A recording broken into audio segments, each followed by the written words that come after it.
warahmatullahi wabarakatuh. Bertemu lagi atau berjumpa lagi dengan channel Tegal Spot, channelnya untuk upgrade uklik. Oke Mas Bro, pada hari ini saya mendapat paketan dari Lampung Barat, dari Mas Huda Mawon Limo. Dia mengirimkan unitnya ke wilayah Tegal, tepatnya ke alamat saya, alamat Tegal Spot. Coba kita akan membuka isi paketannya. Nah, ternyata isi paketannya ialah Sub Schneider tabung 25, produk dari Jawa Timur. Kalau tidak salah ini Mas Huda minta untuk diganti larasnya menjadi laras H2S. Untuk prosesnya mari kita simak, check it out. Sebelum kita mulai pertandingannya, maaf, maksud saya videonya, silakan untuk tekan tombol subscribe dulu karena subscribe itu gratis bro.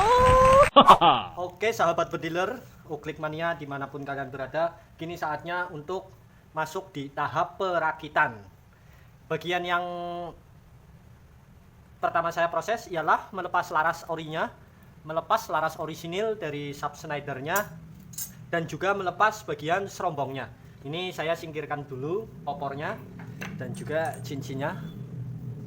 Nah, jadi di sini sistem pelepasan serombong larasnya saya menggunakan gas kaleng seperti ini untuk melepas bagian patri yang ada di bagian bawah serombong laras orinya. Dan di sini laras orisinilnya itu sistemnya masuk ke chamber dengan menggunakan sistem drat yang masuk ke bagian chamber orisinilnya. Nah, jadi di sini H2S-nya pun saya tirukan bagian sistem drat juga. Saya bikinkan bagian yang masuk ke chamber dan diukur bagian dratnya juga, panjangnya, serta bagian loadingnya juga saya bikinkan lagi. Nah, di sini kalian pasti bertanya, Mas, itu kenapa serombongnya itu nggak dilepas semua? Bagian serombong ini. Kenapa itu bagian serombongnya nggak dilepas semua? Kan H2S udah OD13. Nah, memang betul H2S itu sudah OD13. Namun, kenapa saya tidak melepas semua serombong di bagian depan chamber? Itu tujuannya untuk tempat lem.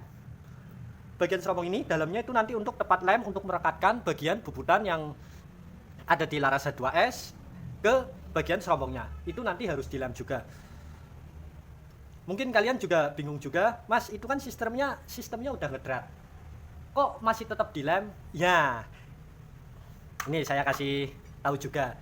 Walaupun sistemnya udah ngedrat kan otomatis diputarnya itu ke kanan. Nah, ke kanan. Sedangkan bagian perdam pun kalau misalkan kita memasang perdam, muternya juga ke kanan. Kalau kita melihat senapannya dari depan gitu, muternya ke kanan. Nah, kalau misalkan di sininya nggak ada lem, nggak dilem sama bagian serombongnya, itu ketika kita melepas bagian perdam, otomatis laras akan ikut keputer. Paham kan maksud saya?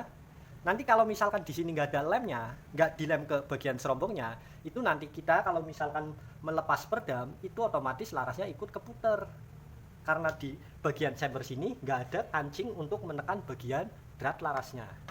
Nggak kayak PCP, bagian atasnya ada baut yang mengencet bagian larasnya. Kalau ini sistemnya hanya drat. Dan ketika diputar, otomatis itu kencang. Dan kalau kita putarkan arah baliknya, itu otomatis akan kendor juga. Itu tujuannya saya tetap pakaikan lem di bagian laras yang masuk ke bagian chambernya. Kalau dratnya sih nggak perlu dilem, cuma bagian badan depan dratnya itu tetap dilem ke bagian serombong larasnya. Ini alasannya kenapa saya tidak melepas semua bagian serombongnya. Itu tujuannya untuk tempat rumah lemnya gitu Mas Bro.